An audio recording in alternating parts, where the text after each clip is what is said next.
Hello, everybody, and I am back here in the Phantom car, and it is the most earth-breaking, ground-shaking, but never media show money-taking. The man, the myth, the legend, the most electrifying YouTuber in YouTube entertainment today, and I am here to bring you my live review of Penny Dreadful, City of Angels.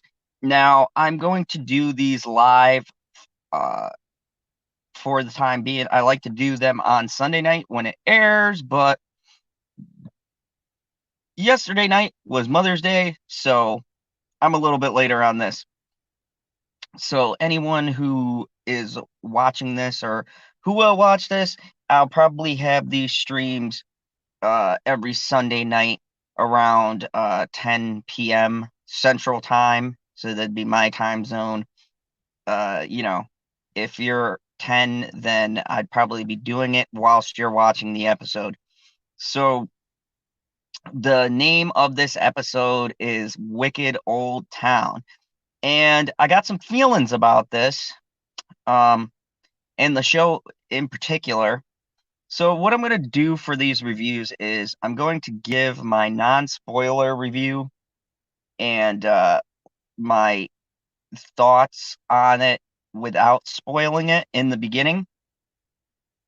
And then I'm going to kind of go through and give a spoiler review or a spoiler-filled review towards the end of it, and dive really deep in the episode and kind of break down everything I don't like, all that stuff. So let's get just rolling with this and kind of give you this setup. In the last week's episode of Penny Dreadful, there was the whole thing with the cops, and Raul was shot in the hospital, critical condition, looked like he was literally on death's door. Tiago was feeling bad about shooting his brother. There was a lot of different things going on, and the episode ends with McCleary, who is Tiago's partner, having these guys investigated. The two people he had investigated were killed by these Nazi dudes because the Nazis are infiltrating, and the people investigating them happen to stumble upon or happen upon the two Nazi characters. For the life of me, I gotta write their name down because I can't remember their name. I think it's like something generic like Hans, or I don't know, something like that. Some Germanish name. Okay. These two guys were being followed, and it didn't appear like they knew they were being followed, and then they stopped their car, got out, shot dude in the face, and shot other dude. It was like 3 shots a piece, rolled their car down a hill, and the episode ends with Tiago or Raul kind of waking up, and McCleary missing his men, and we kind of leave off there. So this episode right here was an interesting episode. I can't say I really hated it, but I can say this series is interesting. What's up, Stone Cold Jeremy? Good to see you, buddy. We're talking Penny Dreadful. This is my live review. So, anyways, I'll have non-spoilers in the beginning and then spoil the crap out of it later. But anyways, this show is interesting to me because I fully expected from the way the trailers presented this show that it was going to be full of politics. And in a sense, it is full of politics, but it's appropriate to the time. I did not realize this was World War II time. So you have Nazis, you have the Spanish community, and heavy discrimination there. But the show does something really interesting. All of the white people in the show aren't necessarily bad. It's very down the line, and I think I could appreciate that. So my problem overall with this show is not necessarily politics based. It's based on the fact that the OG Penny Dreadful was based a lot in supernatural stuff. This feels more like a historical drama than it feels a supernatural drama. And that kind of annoys me. I don't know. We're only 3 episodes in. I believe there's like 12 episodes. So we're really only in the beginning of the run, 3 episodes in, and I've seen very little supernatural, like just enough for them to go, oh, you know, something's coming, but it's a lot of buildup. Now, don't get me wrong, everyone in this show is phenomenal. When I first started this show, the lead character, Tiago, wasn't really winning me over. He has the whole I'm Mexican, but I'm also American, and I'm caught between the cops and my people, and blah, blah, blah. But this episode, to me, really won me over on his character. There was a lot of growth, and I actually think I'm starting to like him because the actor is actually really good. He showed a lot of range, and I'll get into that when I get into spoilers, but that was pretty good. The white cop McCleary is probably my favorite. He does such a great job in this episode. And this episode is centered really around those two people. There's a lot of little subplots going on, but it's really those two, and they have two stories going on. Tiago is falling in love with Sister Beth, who's part of this weird Christian church. Like, I think she believes in what they're saying, but the church is kind of shady. And then you have McCleary, whose men got killed. They were good friends of his. They found the bodies. They were shot 3 times and thrown off of a cliff. Their car exploded. And basically, when they recovered the bodies, they're nothing but crispy ash. So there's two stories, and we're seeing it from two perspectives. Townsend, the official, the elected official who wants to run for governor, we get to see more on his character. And of course, there's a woman in there who doesn't like him because of his radical politics. I've come to expect this nonsense, especially in Showtime, HBO, Stars. All of them throw in politics. It's not so much SJW, it's more like political politics, like left to right kind of stuff. But it's entertaining because Townsend is an asshole, and I love this guy's character. Like, he is such a prick, and he is not afraid to be a prick to anyone, and I could deal with that. He's the kind of guy in the show that you love to hate. He does a lot of messed up things, but in this episode, they could make this guy just a straight up asshole and make him like the typical politician, but he's starting to show a lot of layers. There's this Nazi party that's come up to him. They want to kind of try to bribe him, and they said they'll make him governor, but he has to do these things for him. And he's kind of to a point where he's like, you need me, I don't need you, kind of a thing. And it really showed a different side to his character last night that I thought was good, because I like when shows don't make these guys one-dimensional. Brett Spiner is in it. If you guys don't know, he's in Star Trek. He plays Data. He's phenomenal. Like, every time he's on screen, I love Brett Spiner's parts in this. He plays the lieutenant of the police, and he is phenomenal. Like, this episode, he literally has like 5 minutes of screen time, and I enjoyed every minute of it because Tiago is going through this crisis of seeing these murders because he's trying to investigate the murder we saw in the promos in the first episode with their heart cut out. These were members of this church, and he's looking at all of these pictures. They're really bugging him, and Brett Spiner goes up to him and he's like, I had this case. This little girl was murdered.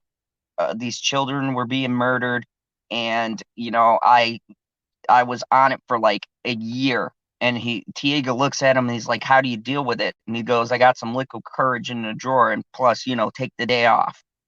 So it was cool to see that, like, the white people in this show aren't portrayed all as evil. They're portrayed as people. And I really appreciate that this show did not go that route. And you guys all know what I'm talking about. That route they go these days where they try to make every white male look bad, and the diversity angle. This show doesn't really do that. There is diversity in the show, and there is an issue between the Mexicans and the police, but it's real shit that happened in history. It's not made up just for the show. It's a real storyline. It's a real historical event. And the supernatural stuff in the show is just a part of the actual historical event. And I appreciate that. It was great acting across the board. There was a lot of different things going on. So overall, Tiega's doing his own thing. McClary's doing his own thing. They're investigating two separate things, and these stories kind of intertangle. Sister Beth is starting to like Diego, and that's going to be a thing. There's this older lady who runs the church, who's her mother. She has her followed and sees her out with this Spanish guy, and Sister Beth is supposed to take over this church. She's like the figurehead, and the mother is like, you can't be doing that because people can't see you, and she just wants a normal life. And her and Diego kind of connect on that because Diego right now, he is caught between being a police officer and being part of his community, and they're at odds with each other, and he chooses to be an officer first, and the choice is kind of messing with him. There's also a great scene with his brother Raul, and he got shot, and he's talking to their younger brother, and he's telling him, like, our brother betrayed us, blah blah blah, and he said, you respect your family. He's in a tough position. And I really like the moments in this show where they're not demonizing one side or the other. Both sides get a hard look at what it's like to be on the other end. And I think you can have a show that explores racial bias and prejudice as long as it's fair and objective, and it shows both sides of the argument. If it shows both sides struggle, then I think that that's a really good story to tell, because you can have that hatred. It exists just as long as you also show both perspectives. Like, the white people in this show also have families. They also have people that they love and they want to protect. And, it's great to see that a show is actually being down the line and down the middle. So, all this stuff is going on. Long story short, the episode just revolves around Tiago kind of starting up a relationship with Sister Beth, and McCleary trying to find out who the hell shot his men. And he's running around town, and he's starting to figure out that there are Nazis in America trying to get into the system, but he doesn't know how deep it goes. And then you get a perspective from the Nazis, and they're pretty deep. Meanwhile, the dude who was in the last Penny Dreadful, he played Frankenstein's monster. He plays like a former Nazi party member who's in America and a dentist or a doctor. I think he's a dentist. And he started up this relationship with Natalie Dormer's character, Magda. She's taken several forms, and she is this one form, and he goes over there, and she is beat to shit. And it looks like she's trying to pretend, or she's trying to put the thought in his head like her husband is beating her. I don't know what the end game is with this guy's character, but I feel like she's trying to she's trying to manipulate him into doing something. And the thing that bugs me is Natalie Dormer is so good in this show. She is really excellent. Now, she's no Eva Green, but she does carry her role very well. And the difference between her and Eva Green from Penny Dreadful OG to City of Angels is that Eva Green only played Vanessa Ives, and she played her very well. Very well. One of the most compelling characters I've seen in a show. But Natalie Dormer is now playing like 4 different people with different accents, different personalities, and in different places. She's got one form in government. She's got another one messing with the younger brother. She's messing with this Nazi guy, and she's got her form when she's an angel or whatever they are. So she's got a lot of things she's juggling. I'm really curious to see how this is all going to turn out at the end of the show. And so far, she's really good. Tonight or last night, she did a personality. I wasn't too crazy. I think she overacted it a little bit. She's got this white girl who's supposed to also be Hispanic and immigrated over, and they're in a club. The cops busted up because they make a curfew, and they bust up. It's like a speakeasy, and the cops come in, and a fight ensues, and she punches one of the cops and leaves. And she's talking about how these gangs got to get together and start a war against the police. So there's a lot of different things that the show is juggling. So overall, giving you my guys the brief overview, I give it this last night episode about a 7.5. It's a little slow, and the problems with the show is not the acting. The acting is actually really phenomenal. These guys are really good, and I think as the show goes on and we see more about the characters, you get more invested in what their character is doing, in their different struggles that they have. In this case, the mystery is good. I want to know who killed these people and why. I want to know what Magna and Centomorta are doing. Who is the chosen one? Why is she trying to set up this war inside of the US? And why is she bringing the Nazis on US soil? It's a very intriguing premise. My problem is the story is fucking slow.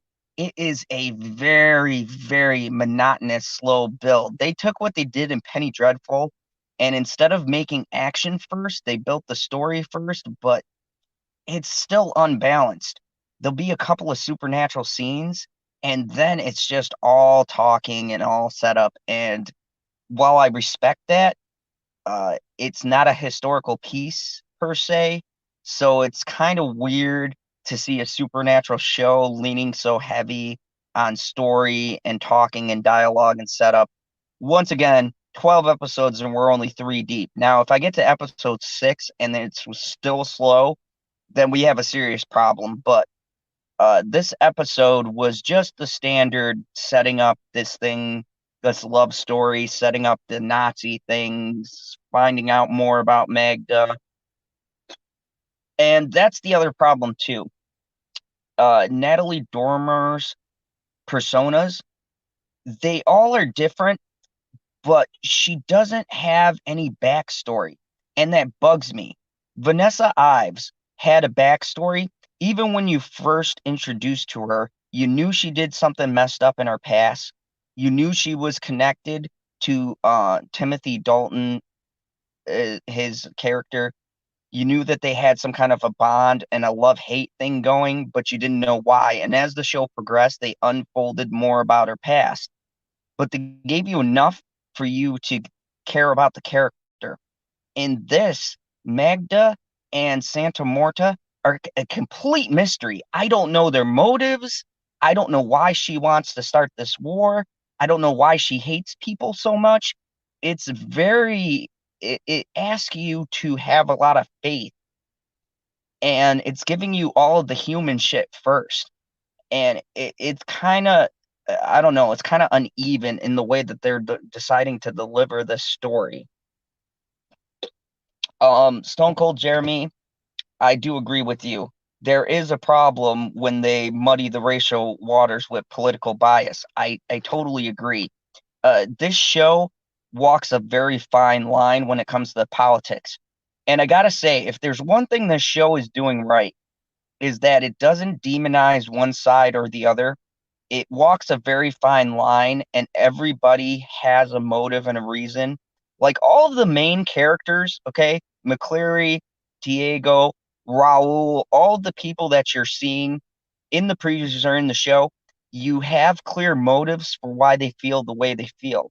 And you see them changing as they're going through this like racially charged situation. And the supernatural part is setting up all of these tensions. So the tensions is supernatural in origin. Magda's starting shit with all of these people, and she's essentially trying to turn man's biases against them and make them fight each other. I think that's what she's doing, but I don't know why. And it's really annoying. So overall, I give this episode a 7.5.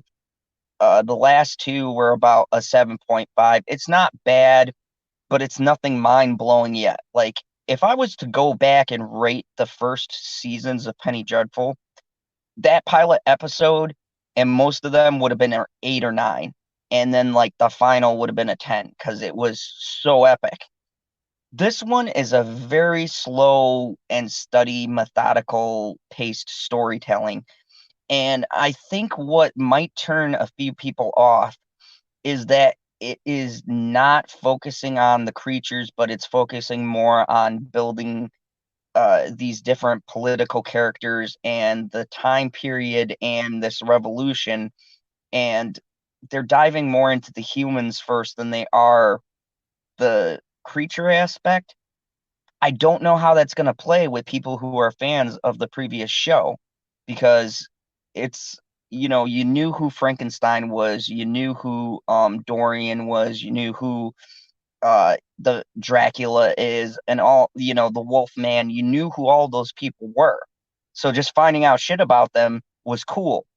But you were there to see vampires get killed and shit like that. This one is more building on a lot of the politics of the world and setting up the world more than it is concerned about the supernatural element. And I think it's an interesting approach. Once again, I can't really gauge it off of 3 episodes. I got to get deeper into the show and see exactly where it all leads. But I think a lot of people, if you can't get past those first 2 episodes or this third one, I think a lot of people's interest are going to drop off because not a lot of people are like me that want to see the story developed.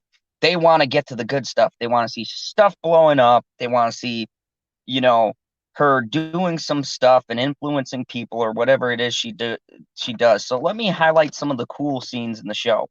One great scene is Townsend, and spoiler alert, this is going to spoil some parts in the show. So if you haven't seen it, you know, watch it, come back, watch my review. You've been warned. Spoilers ahead. So this there's a couple of cool scenes.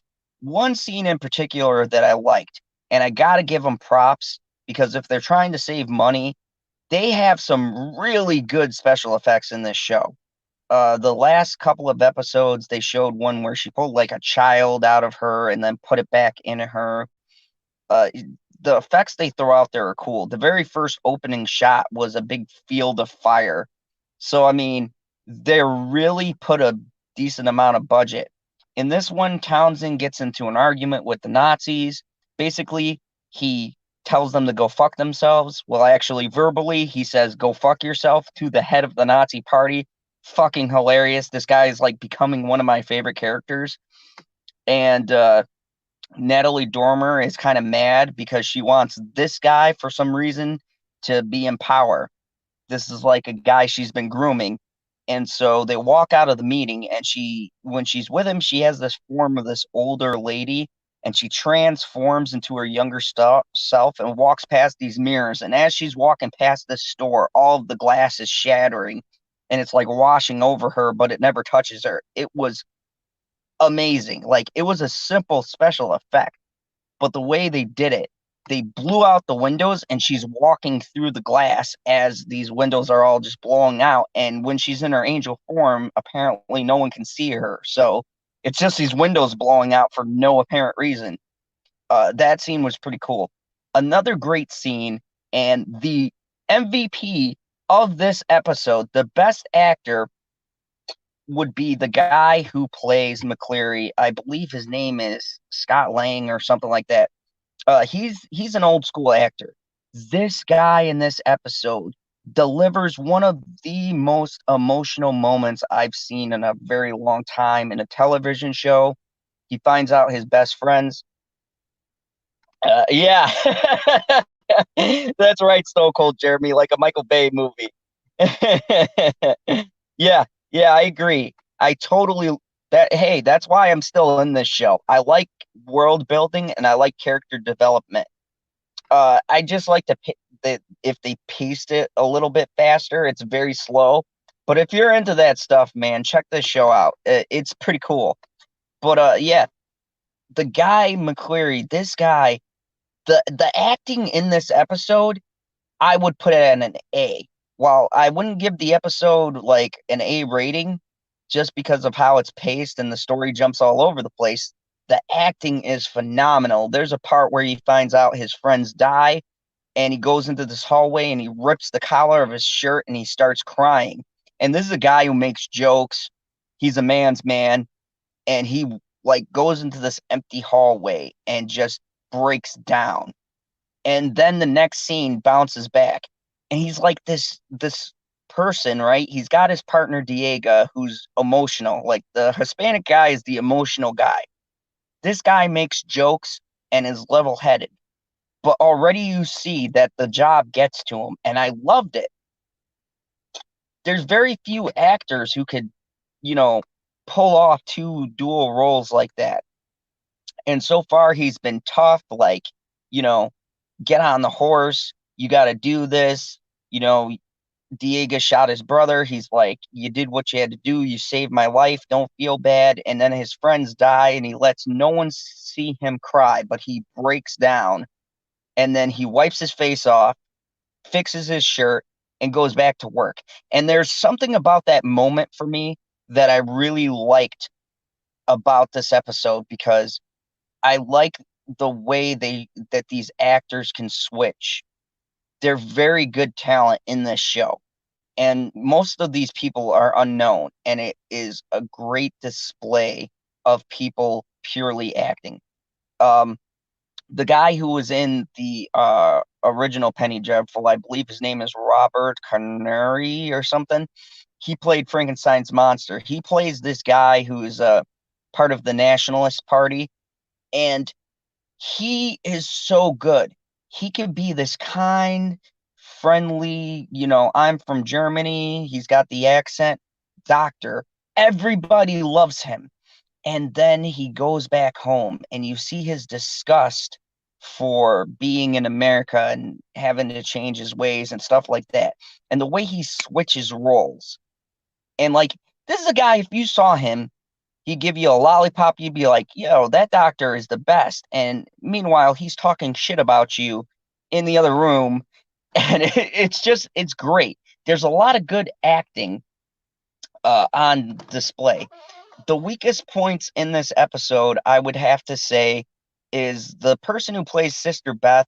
She's okay, but she's the typical blonde hair, blue eyes, really pretty.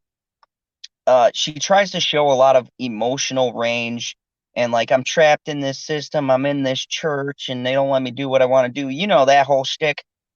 But I don't really feel it. I don't feel like she's conflicted. Now, the person who plays her mother, she was in one of my favorite shows. She was in this show called Carnival. She played the brother to Clancy Brown, who was the main character in that show. And this lady is so fucking creepy. There's literally a scene where Sister Mary or whatever, Margaret or whatever her name is, she gets back home. She tries to sneak into the house after having a fun time with Diego. They have this little romantic side story, and she has the best time of her life. And she goes to get in, and you know how you snuck in late at your parents and they were waiting in the dark and then they turn on the light? She does that shit. And she doesn't scold her. She doesn't say anything. She sings this Popeye the Sailor Man song. And she does that because Diego won Popeye the Sailor Man for her and, had the doll. And she said, I can't take it home with me.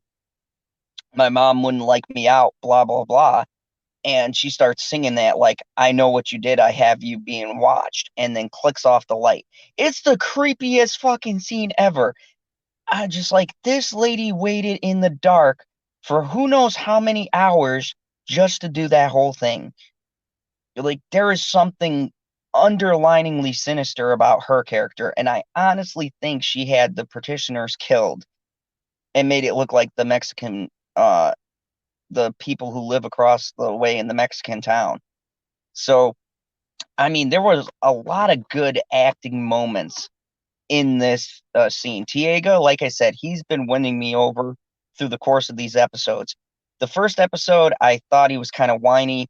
The second episode, he stepped up and saved his partner. This episode, we got to see him not so serious and wanting to be like an average guy. And he goes out on this date, and you see this whole different side of him, like what he was before he joined the police and before he started this investigation. And it's really great to see him like having fun and they're interacting, and you can see he really likes her. And it's a great moment for the characters. So besides that, nothing else really pops in my mind. Magda. Oh, so Natalie Dormer plays one of the most horrendous characters ever. And I say this not because of who the character is, but how she plays the character. She has the worst accent I've ever fucking heard in my life. It's supposed to be a cross between like maybe a Spanish, like true Spanish Latin accent and an American accent, and she blends them, and it just does not work for me. Um, she plays this character. They call her the boss or the fox or something like that, and she's trying to seduce the younger brother. And she looks hot as shit. Any character she plays, except for the older lady, she looks really hot. The scene is awesome. They do the old school like 30s dance, with the hands and that kind of thing.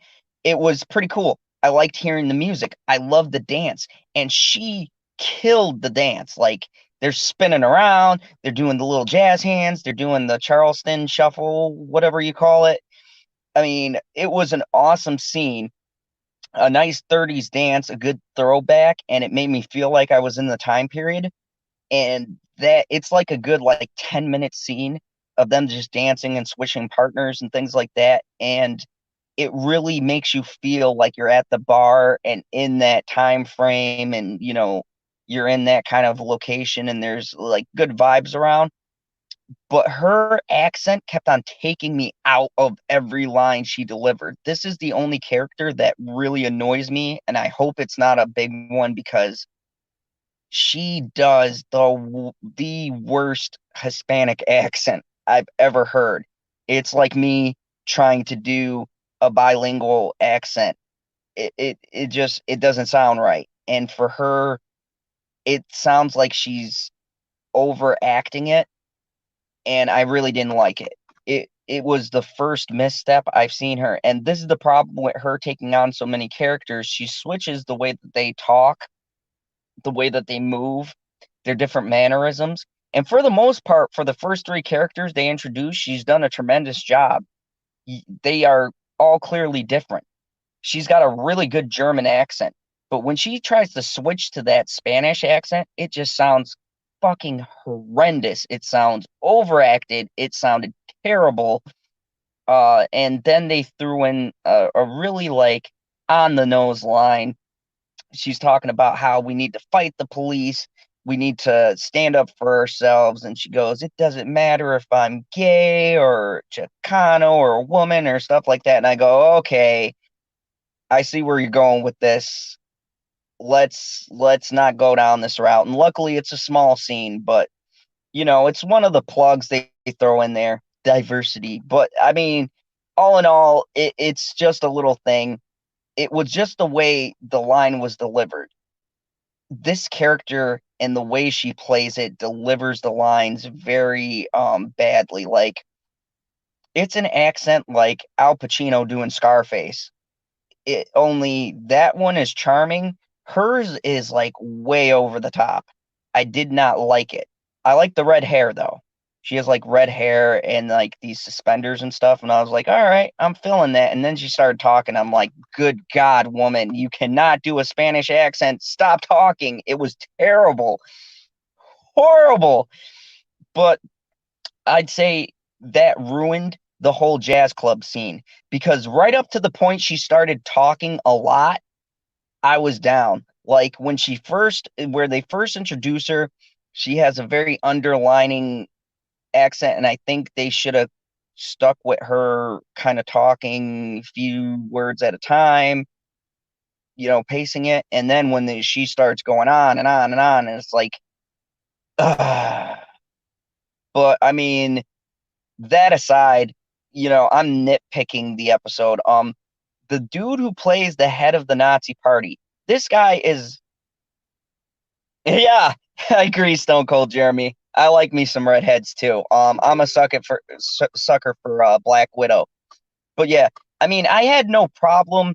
Look, in this show, I gotta say, I don't have a problem with the look of the cast whatsoever.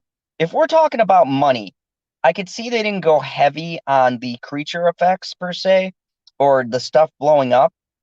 And I respect that. The set pieces are amazing. The cars, I was looking at the details so I can review this for you guys. The cars, the villages, like you could tell these set pieces cost Showtime a pretty penny. And Showtime does really good with their history pieces. If you watch the old Penny Dreadful, that shit was ripped right out of the Victoria era. It was very well done. The wardrobe was expensive in and itself. So the the timepiece and the dress is very spot on. They got the shine shoes, the Hispanics got the slick back hair with the corduroys and the suspenders and the plaid shirts or whatever the fuck they wore. You know what I mean, right? The dress is immaculate. You have like the pimps, I guess you would say, and they're like a little like, you know, the main pimp guy, he's got on like the little smooth vest over the top and all of that. It looks official. I felt the 30s vibe. My problem is that some of the talk and some of the people when they deliver their lines, they kind of step out of the time period and it feels like an amalgamation of our modern talk and theirs. Like some people are having a really hard time adjusting to the dialogue. And that's where Natalie Dormer, for this character, she kind of drops the ball. It's trying to do too many things at once, and it just doesn't work for me. My other major problem was the end scene. So Townsend, this guy is a political activist. Right now, he's on city council. He's trying to push these roads. He's got ambitions to be a mayor. He basically tells the Nazi party go fuck themselves, right? The last scene is this long montage. And then we get to his deep, dark secret. And this part bothered me. And y'all in the comments can let me know, or if you rewatch this and leave me posts on my videos, let me know. He goes down on another guy. And I understand why the setup is there, because I have a feeling the Nazis have been following people, so they're going to probably use this to blackmail him. But Showtime, HBO, I don't need to see this shit. Like, I really don't need to see another dude blowing another dude. It's not at the top of my list. That was like way like he got into it. Like it wasn't like After Dark kind of but they showed enough. They showed enough, and like I I don't know how I feel about that angle. I feel like they could have shown him taking money or something like that, but the white male who's prejudiced against the Hispanic community, and then he's super secretly gay and paying prostitutes to give them blowjobs. That was weird.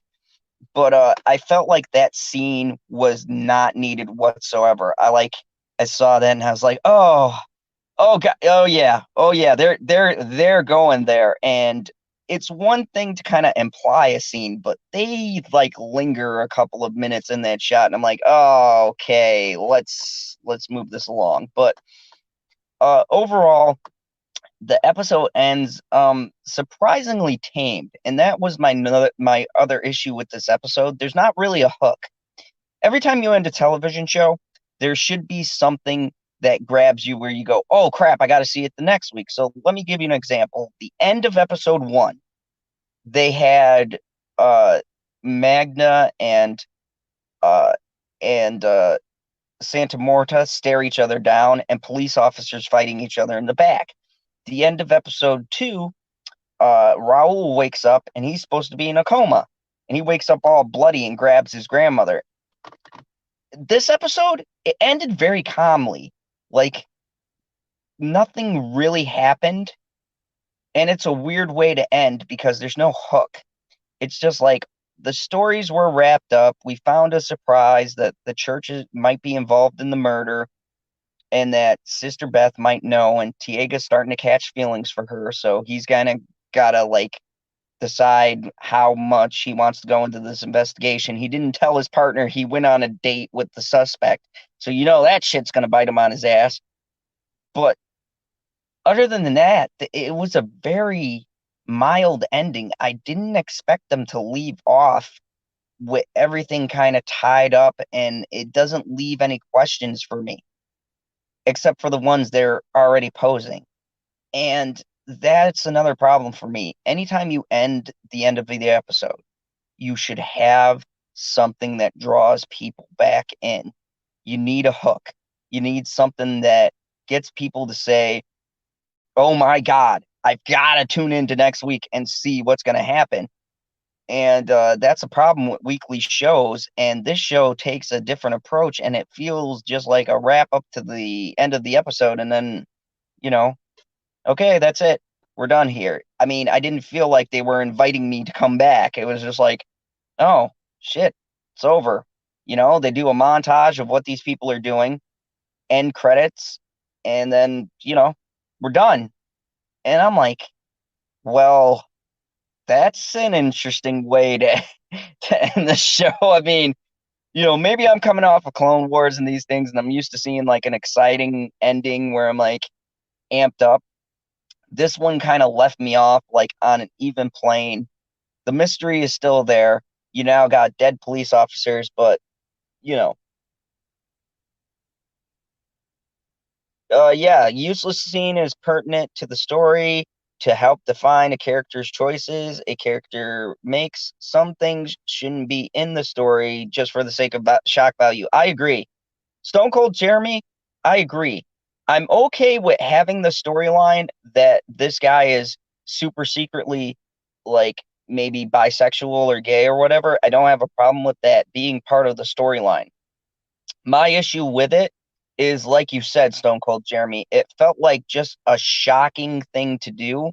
It didn't feel like it had a place at that particular moment in the story. There's nothing really leading up to it either.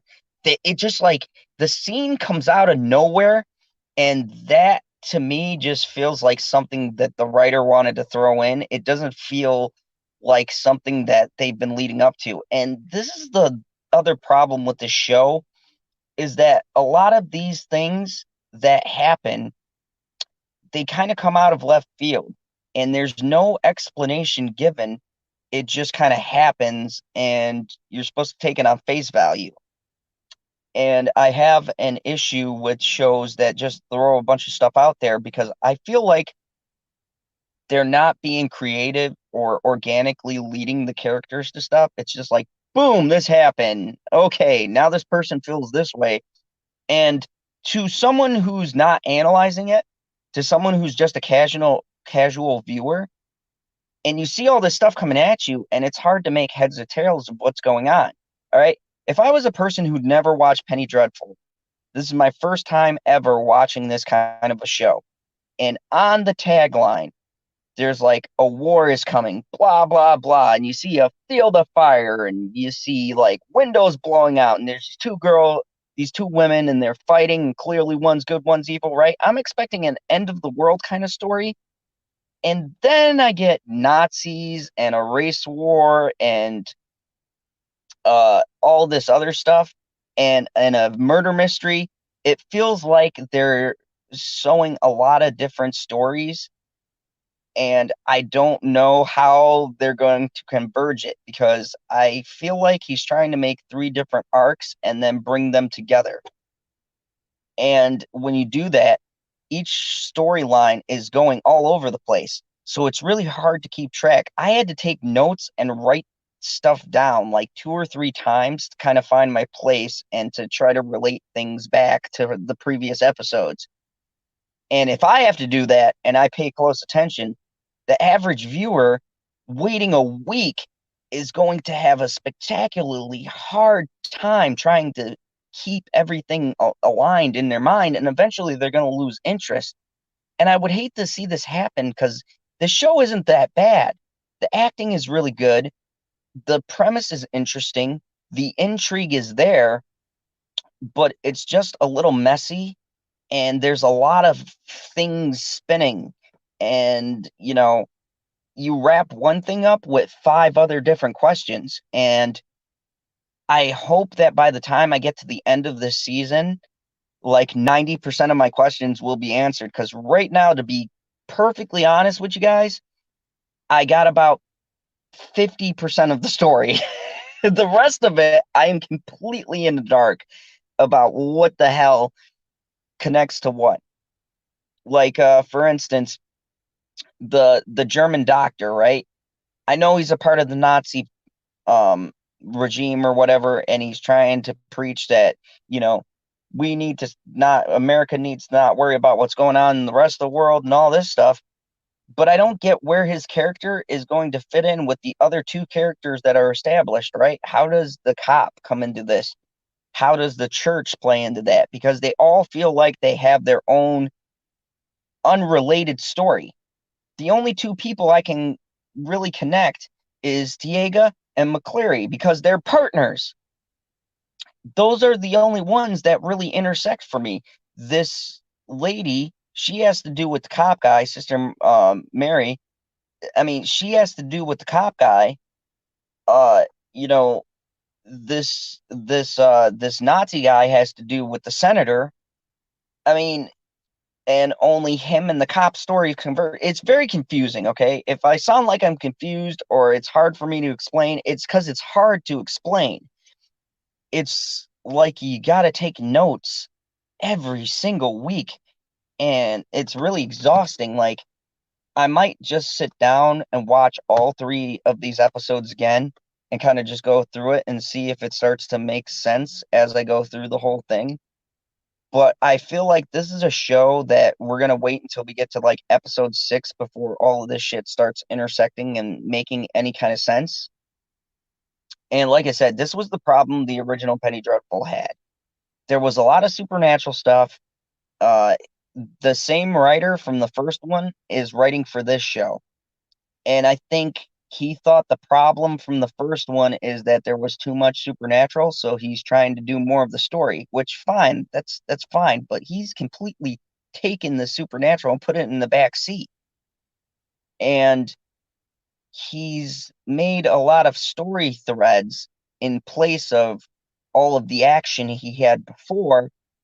And the problem is there's too much story going all over the place, and it's too much to keep track of. And that's going to be a real issue for casual viewers. And casual viewers are what get the numbers and get the ratings, okay? I followed the show. There's a loyal following to Penny Dreadful. They're out there. I mean, I've gotten people in my Twitter who are fans of the show. They came to my first review. They're into it.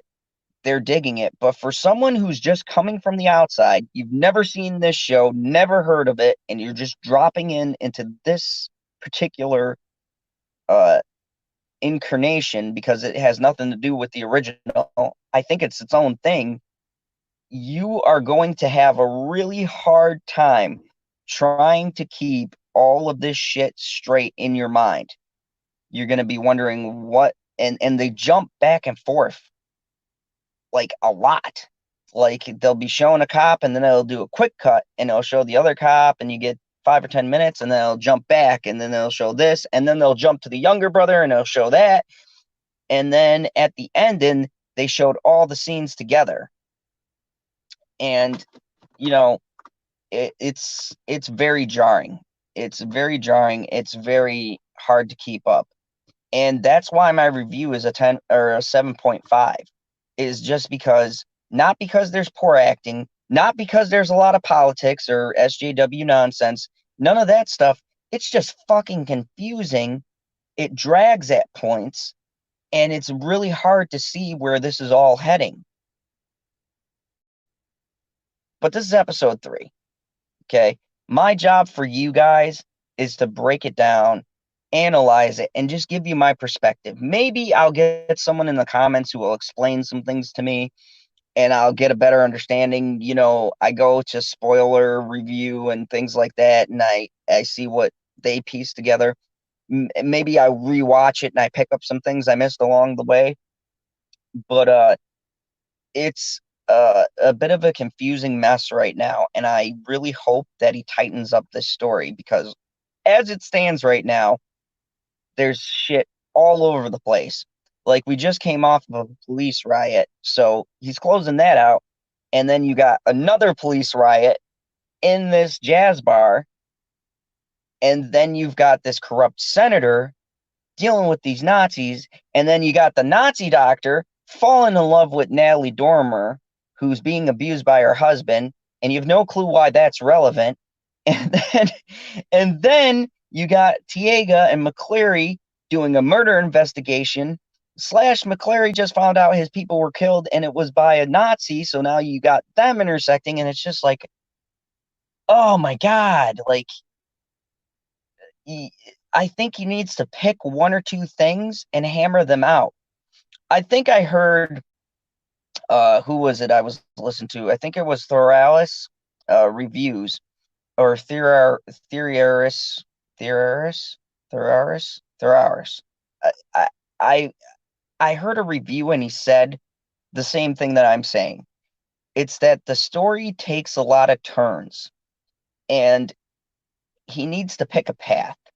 Typically in a show like this, you want to break up your arcs into different seasons, and you really only want to have 1 to 2 storylines going at a time. You want to have a main storyline, which is the whole point of your show, and if you're going to have little off-branch stories, they have to connect to your main story. And right now, the side stories don't seem to be connecting to the main story. They're just kind of there. And, it feels like there's a large cast and he's trying to give everybody something to do every week. And I really hope that he doesn't go that route, because when you get to having such a big cast and so many highlight characters and you're trying to give them all stories, the main story suffers, because you're taking your attention and you're pulling it from what the focus of the story is supposed to be. So, that's just my breakdown of episode 3. Overall, was it bad? Should you watch it? What does Zod approve of this? Look, I think that I agree with you, Stone Cold Jeremy. I think that this is a character development piece, and it's a narrative-driven story. I feel, and maybe I could be wrong in the next coming weeks, but I feel like there is a payoff that will happen. This guy's a very good writer. I trust him. Hasn't given me a reason not to. Last couple of shows he's been involved in, very good stuff. But I believe that in the next few episodes, he needs to pull this all together and give us some kind of focus. I've seen Santa Morta in 2 episodes for 5 minutes. I know she's a tortured angel of death. That's about it. Magda, I seen her in multiple scenes. No clue what her end game is, why she's doing this, why she hates humanity. Just, she wants to start shit. That's it.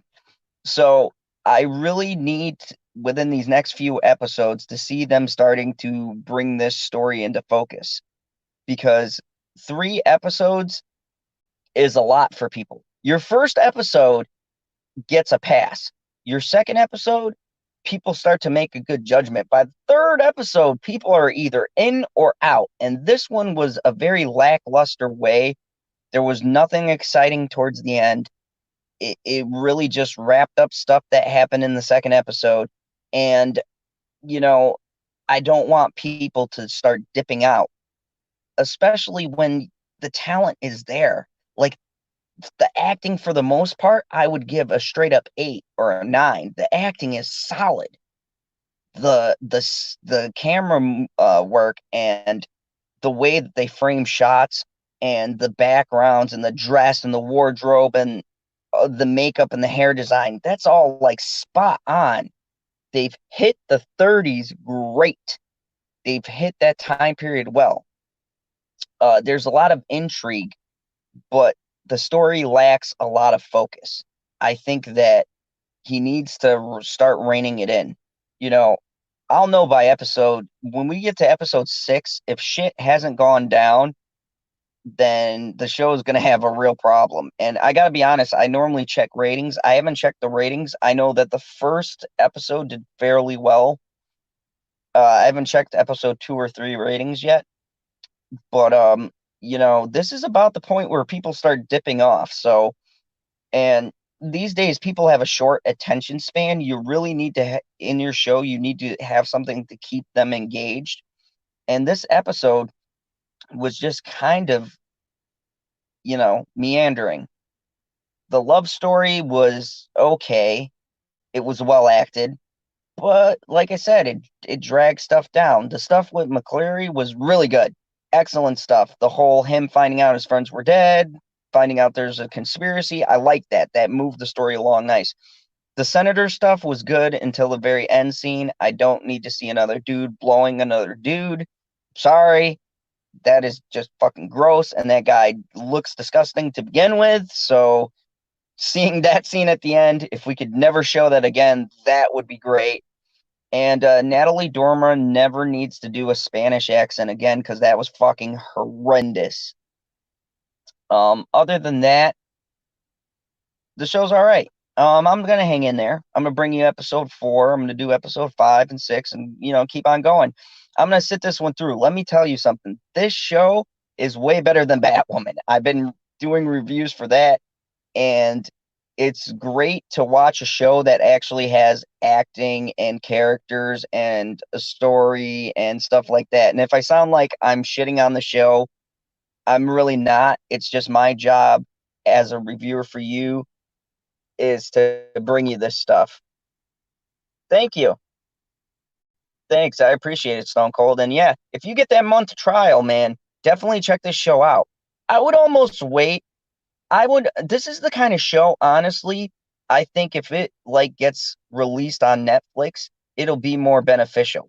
This is the kind of show that serves better when you can binge it and watch it straight through, because then you get to a slower episode and you're like, all right, I'm on to the next one. And then you can see how it picks up. Right now, going week to week, I can't really judge how the show's picked up or decreased because I only got 3 episodes to work with. I will say episode 1's final shots and stuff was fucking phenomenal. Like that whole scene was amazing. And episode 2 was really good with just how creepy everything was. This one felt like a drag just because there really wasn't anything supernatural happening. So I was just kind of, viewing it from critiquing as how is the dialogue? How are people interacting with each other? Does this person have chemistry? Things like that. Yeah, Batwoman. Yeah, Stone Cold. Batwoman is a low bar for any show to cross. That's a complete shit show. You guys wait. I got a whole. I didn't want to do episodes for that because I can't watch it week to week. I just can't. I watched the first episode and I fell asleep with my girlfriend. So I'm gonna watch that whole season and you'll get my season review. But boy, when you watch that, you really appreciate any show. But this show is good. This show is good. Like the praise it's getting from the critics, I honestly can't believe I'm gonna say this, but I do wholeheartedly agree. Each person has phenomenal line delivery. The chemistry between people is very good. Like the chemistry between mainly Tiago and McCleary, their buddy cop thing. Okay, these two are partners. I've got to buy that they're on this human level. And like right from moment one, when they first talk to each other that first day, it's just something when you put the right people together where you just feel like, yeah, those guys have been friends for years. They're buddies who go out for a beer. Like, they've got the chemistry. They are a great duel. They make each other better in their lines. The McCleary, he really brings out more of Tiego's personality, and they vibe off each other really well. And Natalie Dormer, what can I say? She was in Game of Thrones, people. She's phenomenal. Like, she misstepped with this one character, but when you really think about it, she's now playing four different, uniquely distinct personalities. That is hard to do. And she has given each one a different way that she acts it.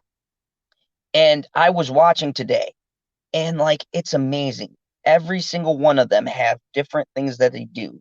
They have different ways that they pronunciate things. They have different ways they move their hands. They have different personalities. Like, when she's the German girl who's trying to seduce the German doctor, she's very meek but yet kind of strong, and she's very much like spiteful, but yet comes off to him as kind of warm and bonding with him on the fact they're German. Like, there's a lot of different things she puts into that character. When she's with Townsend and she plays, his, like, I guess, advisor, she's very like on the nose, like, yeah, I agree with you, and we need to move these people out and stuff like that. She can shift through each of her personalities almost seamlessly, and I give her mad props, because if I take Eva Green versus Natalie Dormer, Eva Green only had one character to focus on, and do not get me wrong, she is phenomenal. That's I cannot state enough. She really should have won an Emmy for Penny Dreadful. She really should have won, because she was hella emotional, strong. She hit all those beats. Natalie Dormer is on a different level. She's juggling multiple different personas, and I think that takes a lot more work, because she's got to be different per scene. Like, not one scene is the same for her unless they're highlighting that one character. So you figure, if this cuts between multiple scenes and it's multiple cuts of her doing different personalities, that is multiple takes. She shifted her tone, her mannerism, her accent. I mean, she speaks German, and she speaks it pretty well. Like, she really doesn't overdo it. She sounds like legitimately German. Like, maybe she actually has some German, or I don't know, she has a voice coach or whatever. Her German is fluid. It doesn't like come off as acted. It's very like, you're just speaking to someone in their foreign tongue. I mean, hats off to her, because she learned a whole another language, and you know, she's phenomenal. The person who plays Santa Morta, I've only seen her a couple of scenes, but she's creepy as shit and so sad and depressed. And you just want to give that entity or angel of death or whatever the hell she is, you want to give her a hug, because man, she is depressing. Like, like, Jesus Christ. Like, she's talking about how she's given up on humanity and all this stuff. And they got really good lines in the show. Um, like in the second episode where she's like, you know, just if given a chance, man will devour himself. I mean, there's a lot of quotable lines in this, and Perp, if you're out there, I know he likes quotable lines, and I like shows where they leave you stuff where it kind of sticks with you and you remember the line. There's a lot of things more than in the original Penny Dreadful. There's a lot of lines that I was like, wow, that's a damn good line. And Brett Spiner, okay, Star Trek fans, Brett Spiner is an amazing actor. I've seen this man in another Showtime show called Outcast play essentially like a demon. He did a phenomenal job. He's now a police lieutenant, and he has one of the best moments in this episode. This man is such an underrated talent. It is astonishingly, like, how good he has gotten. Like, he used to play Data. I mean, and just think about that. And he's now playing the head of the police in Los Angeles. He's the lieutenant. And he is just like, he could be a hard ass. And then we saw another side of him last night where he could be like that father figure who talks to his detectives and mentors them. And there's something about that moment that just made me love his character even more because he's not this like hard ass. He cares about the people. He's like, I've been where you are, and you've got to give yourself a break from this shit or you won't make it. I mean, he's just so great in his line delivery. And that's what I mean. Like, they have found the right talent for this show. And really, it's going to come down to direction and story. This is either going to fail or it's going to be a success based on how good this story is. Okay. It's got a good setup. It's very intriguing. I'm digging the premise. I want to see how the Nazis, the Spanish, the Americans, all of them connect. And I like Santa Morta and uh I like Magda. But I want to see where this is going. Is there going to be a big fight? Is it leading into World War II? Because this is the beginning of World War II. Uh, they mention they mentioned the German party just invading Poland. So America hasn't entered World War II, and they're trying to get Nazis into America. So I want to see if this show eventually intersects with World War II and how how these stories come together. It's very intriguing. It's piqued my interest. So that's pretty much all I got for this review. All in all, I'd say, hey, if you like a historical drama, I'm not going to say a supernatural drama, but if you like a historical drama with great acting and lots of intrigue and some supernatural aspects within the story, I would definitely check this out. Um, you can ask for more, and I can't say enough. The end of episode 1 was by far one of the best small scale fights I've seen in a television show to date. The way it's shot, how intense the scene is, what happens was grade A directing, camera work, uh, you know, tension building. It was great. And it really made me stick with this show. Okay, because the beginning of the episode, I was kind of on the fence, but once I got to the end and I watched it all the way through, holy shit! I was like, I don't care. I'm gonna watch this show to the bitter end, and I'm gonna stick with it. So yeah, that's my final thoughts. Definitely check the show out. I'll be doing a review. It's not going to be on Mondays like I'm doing right now. I'm going to keep them Sunday right after the episode premieres. So my next one will probably be like Sunday at about it comes on 10/9 Central. So I'll Central's my time, so I'll probably do it about 10 o'clock. And I'll break down the episode while it's fresh in my mind and I'm like live off the reaction because now I've had time to sit down and think about it and write my notes and analyze it. I want to give you guys a fresh reaction, but um I didn't see the preview because I have on demand so I can see it in the morning before it airs at night. So but they don't give you a preview of the next episode, so I might go online and check out on Showtime, check out their episode. If you don't have Showtime, you can go and get like a month subscription of Showtime Plus or something on computer or on your phone.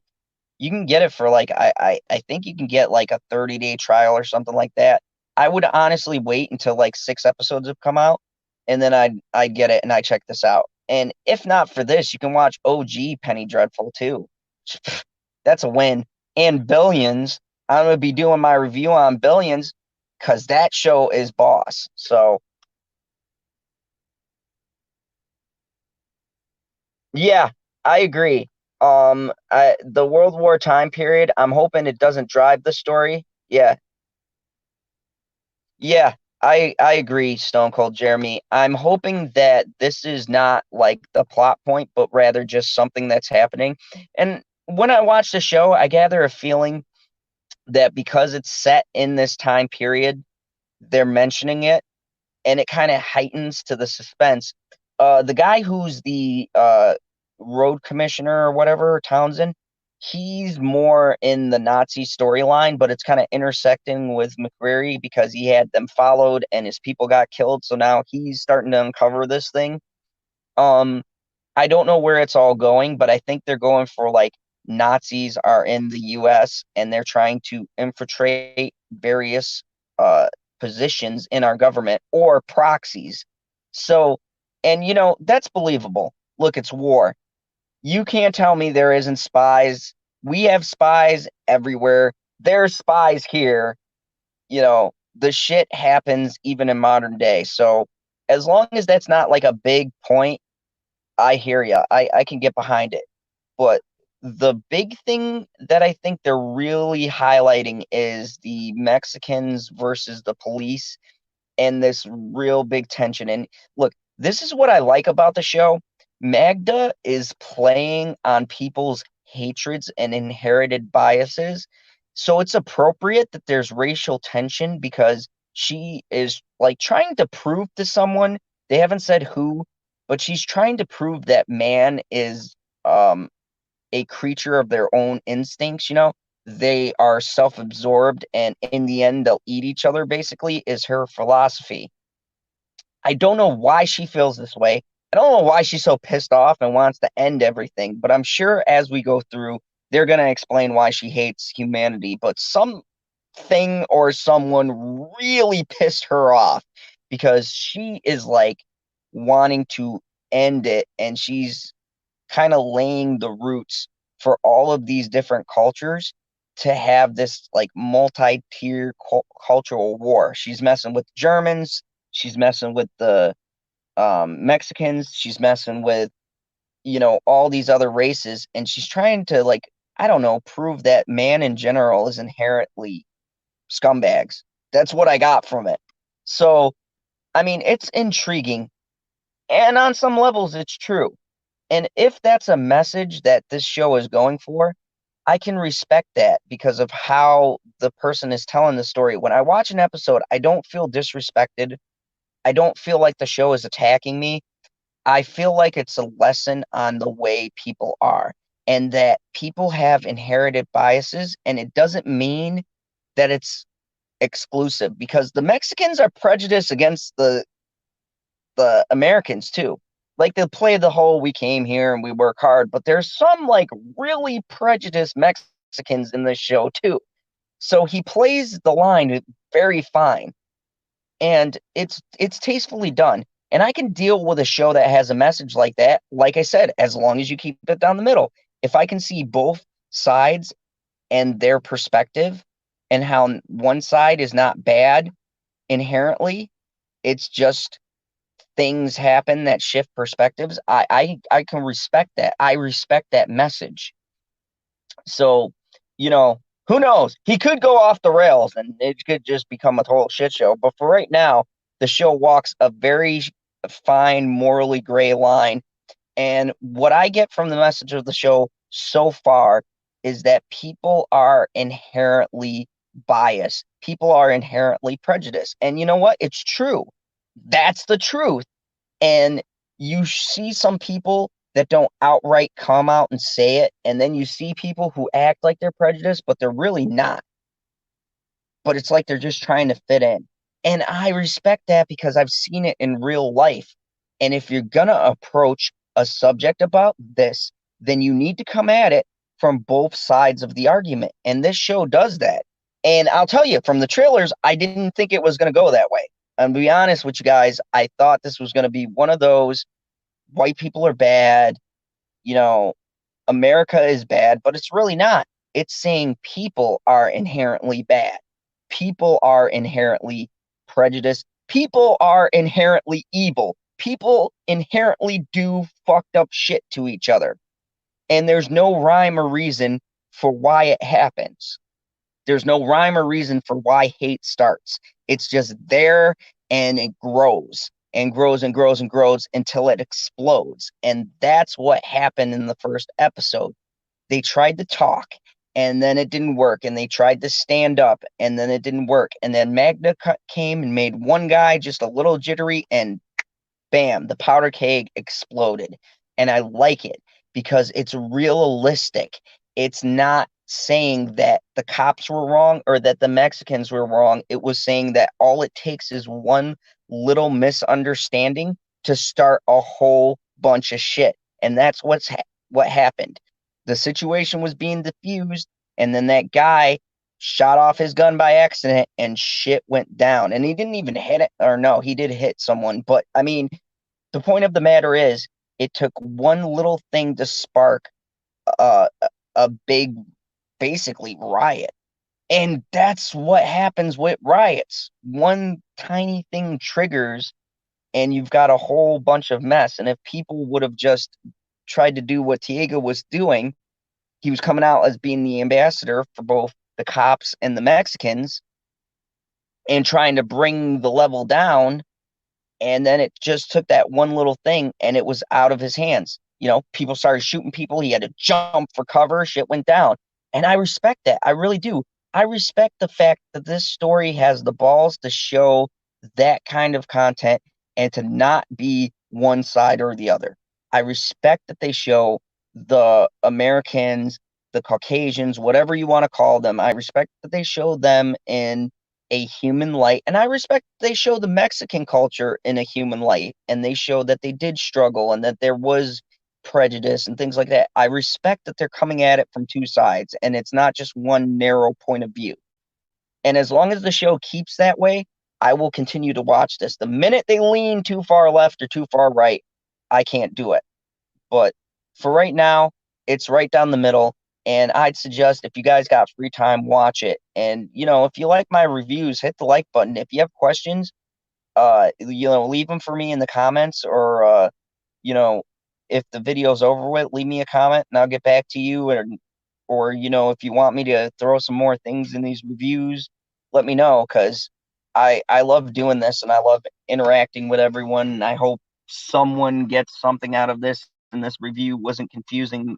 To be honest with you, the show can get confusing at times. So I take notes down and I write things down, and I've been plotting where the story is going, and I got my little squiggly lines all over the place.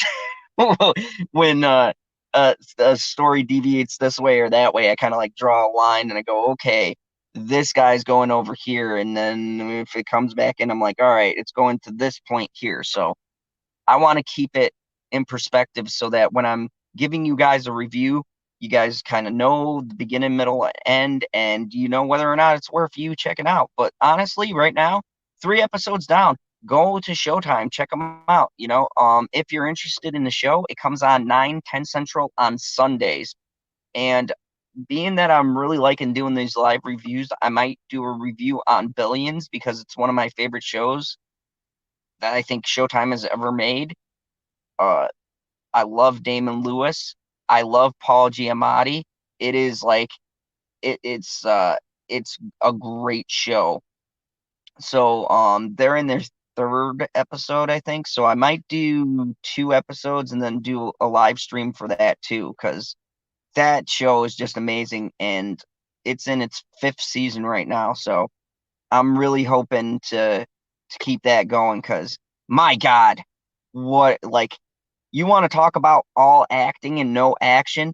That show is literally dialogue, and it has me on the edge of my seat. So I'm going to be bringing you a Billions review. Me and Perp will be talking about Westworld Season 3 and how it is not woke, misunderstood.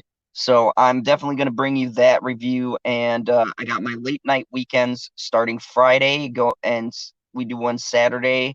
And I'm going to do an interview with a brand new channel this Saturday called Ahsoka Tano Fan. She was on my review last night, and she was on LB's channel. Go check her channel out. She's really great. She does a cosplay to the final episode of Clone Wars Season 7. She dresses up like Ahsoka Tano and does the review like that, and it's really great. She's got a cool intro, and then she goes into the episode, and I think she's a great new talent coming up, and definitely go and check her out. But anyways, thank you everybody. This has been Penny Dreadful, episode 3, Wicked Old Town. If you like this video, hit that like button. If by chance you stumble upon me and you've never seen General Zod in his cowboy hat, then go ahead and click that subscribe button. I got tons of movie reviews, which will be coming when they bring movies back. I'll be doing my very first one will be Black Widow, because that'll be the first movie out. And yeah, I do for right now television show reviews. So I'm gonna have Billions up. I'm gonna have Penny Dreadful every week, and I might bring you some other stuff from Netflix. So thank you everybody so much for tuning in. Really means a lot. If you know anyone who would be interested in an in-depth breakdown of Penny Dreadful, send them to my channel. Anyways, as always, remember the only rule here in the fandom car: kneel before General Zod. And thank you, Mr.